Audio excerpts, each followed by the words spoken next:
वाकई पूरे देश ने 360 की तरह बदल गया।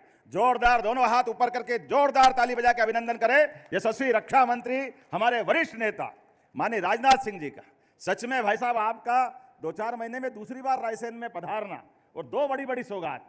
पहले रेल का कारखाना आपके माध्यम से आया था, जब ताली बजाए तो ऐसी बजना चाहिए। शुभंकर है भाई साहब, वाकई में अद्भुत रूप से। बीता वर्ष हमने रोजगार वर्ष के नाते से मनाया था, और रोजगार में भी रेल भी वंदे भारत अत्याधुनिक ट्रेन का वो कारखाना, और जब आपकी वो रक्षा यूनिट रेल का भी उत्पादन कर रही, रेल के डब्बे बनाने का। आमतौर पर पहले तो एक डिपार्टमेंट एक तरह से काम करता था, अब ये बहुउद्देशीय तरह से काम करने का नया दौर है। और सच में हम सबके वरिष्ठ, आप भाग्यशाली हो, मैं भी भाग्यशाली हूं। हमारे भारत सरकार के कृषि मंत्री, जोरदार ताली बजा के शिवराज सिंह जी भाई साहब का अभिनंदन करें। वाकई हमारे बीच आप 6 बार सांसद, 6 बार विधायक, हमारे यहाँ 12 साल में सिंहस्थ होता है, कुंभ का स्नान होता है, खूब आनंद आता है। जोरदार ताली बजाए हमारे अपने नेता के। आप और लगातार सभी प्रकार से जिस भी काम में हाथ डालो, भगवान की दया से सफलता की पहचान शिवराज सिंह चौहान। जोरदार ताली बजाए हमारे अपने नेता के लिए। सारे कामों को लिए किसी भी क्षेत्र में काम दे दो, सफलता के साथ काम करते हैं। और वाकई आज का ये कार्यक्रम, पूरे मंच के लिए समय की कमी है, मैं सब हाथ जोड़ के सबका अभिनंदन करता हूं। आप भी ताली बजा के अभिनंदन करते भाई साहब को। अगले कार्यक्रम में जाना माननीय रक्षा मंत्री जी के लिए, इसलिए सीमित समय है, लेकिन हम सब तो आज यशस्वी प्रधानमंत्री के नेतृत्व में जिस प्रकार से देश की दुनिया के सामने छवि बन रही है, और वाकई अद्भुत है मंच आज का।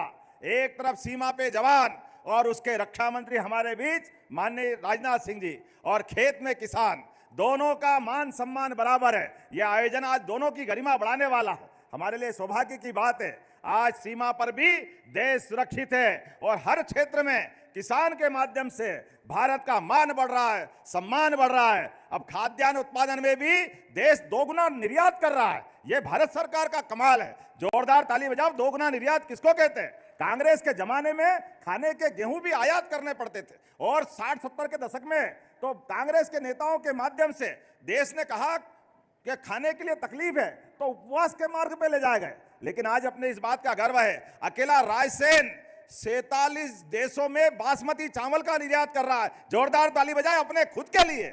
और क्या हमारा बासमती, क्या सरबती, किसी भी क्षेत्र में कोई कमी नहीं। सिंचाई का रकबा माननीय भाई साहब 1956 में मध्य प्रदेश बना, कांग्रेस की सरकार लगभग 55 साल रही।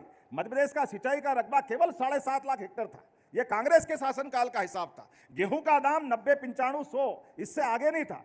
55 साल में केवल 400 रुपए बढ़ा। और हमारी सरकार, माननीय शिवराज सिंह जी की सरकार, उमा जी की, बाबूलाल गौर जी की, और मेरे आपके सबके माध्यम से भाजपा की सरकार में 2625 रुपए क्विंटल गेहूं खरीदेंगे। यह हमारी सरकार का निर्णय है। 2100 रुपए के आसपास केवल 20 साल में बढ़ा, और उनके साथ 55 साल में केवल 400 रुपए का दाम बढ़ा।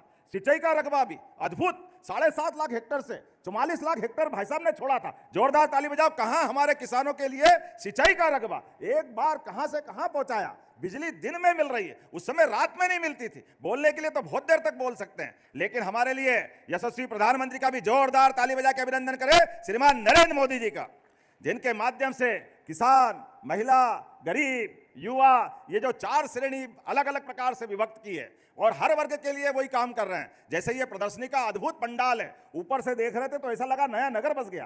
कितने प्रकार के आयोजन, कितने प्रकार के सत्रों के आयोजन, इसके प्रत्येक के माध्यम से पशुपालन यहाँ है, बागवानी यहाँ है, खेती के उन्नत प्रकार के यंत्रों की प्रदर्शनी भी है। सारी चीजें जोड़ करके सच में हमने पूरा वर्ष किसान कल्याण वर्ष मनाने की घोषणा की है, और उसके माध्यम से भारत सरकार के आधार पर ये जो प्रदर्शनी का विस्तृत रूप बना है, ये वाकई उसकी पूरी हनुमान जी के विशाल रूप की तरह ये हमारे लिए विराट रूप दिख रहा है, जिसके माध्यम से किसान कहां कहां किस किस क्षेत्र में काम कर सकता है। वाकई ये अद्भुत है। तो मेरी अपनी ओर से मध्य प्रदेश की धरती पर माननीय राजनाथ सिंह जी भाई साहब का भी अभिनंदन है, माननीय कृषि मंत्री जी का भी अभिनंदन है। और सचमुच पूरे आयोजन के लिए हम सब मिलकर के आयोजन की मूल भावना के अनुसार अलग अलग क्षेत्र के प्रत्येक क्षेत्र का लाभ मध्य प्रदेश के लिए उठाने के लिए कृत संकल्पित रहेंगे। तो अपने सब भाइयों बहनों के माध्यम से जितने भी प्रकार से यहाँ प्रत्येक सत्र में शामिल हो, और इष्ट मित्र जितने जो जहां हैं, उनको बुलाकर दिखाने का भी ये 3 दिन तक का मेला चलने वाला है। हमें एक बार फिर इस पूरे आयोजन के लिए मैंने से मिला के 12 चुनाव इस जनता ने 1 दर्जन जिता दिए मुझे। 1 दर्जन चुनाव, 6 विधानसभा के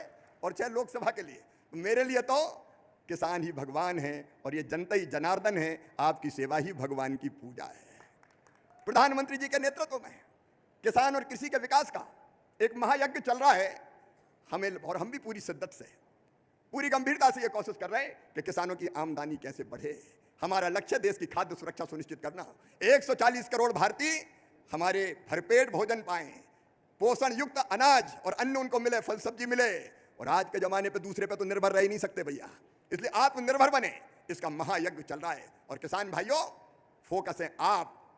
तो नमस्कार किसान भाइयों, मुख्यमंत्री डॉक्टर मोहन यादव जी ने किसानों लाडली बना के लिए 10 बड़े ऐलान किए हैं। साथ ही लाडली बना की किस्त 35वीं किस्त आज जारी होगी। लगभग 4 बजे के आसपास सीहोर से मुख्यमंत्री डॉक्टर मोहन यादव जी 35वीं किस्त का पैसा डालेंगे 1500 रुपये हर बहन के खाते में। और साथ ही मुख्यमंत्री किसान कल्याण योजना की 14वीं किस्त जो है 83 लाख किसानों के खाते में बताया जा रहा है कि 18 अप्रैल को डलेगी। यानी कि 18 अप्रैल को मुख्यमंत्री किसान कल्याण 14वीं किस्त 83 लाख किसानों के खाते में 2-2 हज़ार रुपये डलेगी। और साथ ही बोनस राशि अलग और मुआवजा राशि के साथ साथ फसल बीमा की राशि भी किसानों को मिलेगी। ये मुख्यमंत्री डॉक्टर मोहन यादव जी ने आश्वासन दिया है। कृषि मेले के आयोजन में रायसेन से पूर्व सीएम माननीय शिवराज सिंह चौहान भी थे। और लाडली बनाई योजना की जो किस्त है वो आज डलेगी, जैसा आप यहाँ पर पोस्टर भी देख पा रहे होंगे। आप लोग इस वीडियो को ज़्यादा से ज़्यादा शेयर करें और चैनल को सब्सक्राइब करें। चलिए उनका पूरा भाषण सुनते हैं, फिर आगे आप लोग को बताएंगे उन्होंने क्या क्या कहा है। अलग अलग हाल बने, सेमिनार के हॉल, उन हाल में जो भी आपकी मर्जी 20 विषयों पर चर्चा होगी। 20 विषय, अलग अलग 20 विषय। Horticulture, integrated farming. Integrated farming क्या है? जमीन के छोटे छोटे टुकड़े हैं हमारे पास, 1 एकड़ 2 एकड़ 3 एकड़। अब इतनी कम जमीन में हम फायदे की खेती कैसे करें? केवल अनाज से तो नहीं हो सकती किसान भाइयों, केवल अनाज से नहीं हो सकती। तो अनाज भी, उसी में फल भी, उसी में सब्जी भी, उसी में पशुपालन भी, उसमें मधुमक्खी पालन भी, उसमें बकरी पालन, मुर्गी पालन। यहां मैं केवल भाषण नहीं दे रहा, 1 एकड़ का इंटीग्रेटेड फार्मिंग का, एकीकृत कृषि प्रणाली का पूरा डेमो हो रहा है, पूरा लगा हुआ है। और 1 एकड़ में अगर ढंग से किया तो मैं दावे के साथ कहता हूं 2 लाख रुपया से ज्यादा किसान कमा सकता है। 2 लाख रुपया से ज्यादा कमा सकता है। आपकी आमदनी बढ़े, उसके लिए अलग अलग तरह के, मैं उनके विस्तार में नहीं जाऊंगा। हर एक सत्र के हॉर्टिकल्चर पे, बागवानी पे मंत्री भी बैठे, उस पर बागवानी पे कई सत्र है। मशीनों का उपयोग करके हम लागत कैसे घटा सकते हैं, उस पर कई सत्र है। ड्रोन का क्या क्या उपयोग हो सकता है, उस पर हमारा सत्र है। बीज से लेकर बाजार तक मिट्टी के परीक्षण यहां आपको दिखाया जाएगा। अभी जो हमने एक ऐप माननीय भाई साहब के हाथों यहां लोकार्पित करवाया है, उसको मोबाइल लेके आप खेत पे घूमोगे तो तत्काल पता चल जाएगा कि मिट्टी में कौन से तत्व है और कौन सी खाद कितनी डालनी चाहिए। ये आपको रिकमेंडेशन आ जाएगी। कई बार हम खाद डालते जाते हैं, क्यों डाल रहे हैं? बोले रामलाल ने डाली 1 बोरी तो श्यामलाल भी डालेगा 1 बोरी। अब 1 बोरी की जरूरत है कि नहीं? हमारी मिट्टी में कौन से तत्व है, उसके हिसाब से कितनी खाद लगेगी, ये देखे बिना डाले जा रहे हैं। ये आपको बता देगा कि नहीं इतनी मत डालो, केवल इतनी डालो, ताकि खर्चा भी कम हो और पैदावार भी बढ़े। ऐसे 20 सत्रों पर यहां आपका प्रशिक्षण होगा, जो आपकी मर्जी। अभी लगभग 4000 किसानों ने रजिस्ट्रेशन कराया है अलग अलग सत्रों में बैठने के लिए। तो जिसका जो विषय है उस सत्र में वो जाके बैठेगा और बैठकर सीखेगा। वहां केवल भाषण नहीं होगा, वैज्ञानिक पहले आपको प्रेजेंटेशन देंगे, फिर किसान सवाल पूछ सकेंगे। और इसलिए मैंने कहा कि ये मेला अद्भुत है। यहां तो पाठशाला की तरह आपको सिखाने का काम होगा। और इसलिए मेरी हाथ जोड़ के प्रार्थना है, बड़े दिल से ये किया है, बड़ी मेहनत से किया है, केवल भाषण देने के लिए नहीं, यहाँ की कृषि पद्धति बदलने के लिए, यहाँ की इस क्षेत्र की तस्वीर और किसान की तकदीर बदलने के लिए इस मेले का आयोजन किया गया है। और इसलिए पूरी गंभीरता से भाषण के बाद चले मत जाना, अलग अलग सत्रों में बैठना, अलग अलग योजनाओं के बारे में आपको बताया जाएगा। भाई साहब यहाँ बैठे हुए हैं, जब भाई साहब राष्ट्रीय अध्यक्ष हुआ करते थे बीजेपी के और मैं मध्य प्रदेश का मुख्यमंत्री था, उस समय ऐसे ही किसान पंचायत में आए थे और तब गेहूं पर बोनस देने का पहली बार देश में फैसला किया था, तो मध्य प्रदेश की धरती पर किया गया था। 0% ब्याज पे कर्जा से लेकर अनेकों फैसले उस समय भारतीय जनता पार्टी की सरकार ने लिए थे। और मुझे खुशी है कि डॉक्टर मोहन यादव उन सारी योजनाओं को आगे बढ़ाने का काम कर रहे हैं। इस वर्ष को भी उन्होंने कृषि वर्ष के रूप में घोषित किया है। हम जो काम करना चाहते हैं, एक तो मुख्यमंत्री जी हर राज्य का कृषि रोड मैप हम बना रहे हैं प्रधानमंत्री जी के निर्देशन पर, हर एक राज्य का कृषि रोड मैप, क्योंकि अलग अलग राज्य की परिस्थितियां अलग है। मध्य प्रदेश का भी मध्य प्रदेश की सरकार के साथ मिलकर हम बनाएंगे। और हमने कई राज्यों में ये शुरुआत कर दी है। दूसरे अपने इस 4 जिलों का रोड मैप, क्योंकि अलग अलग एग्रो क्लाइमेटिक कंडीशंस अलग अलग होती है, तो हर चीज एक जैसी, हर फसल एक जैसी हर माटी में नहीं हो सकती, हर जलवायु में नहीं हो सकती।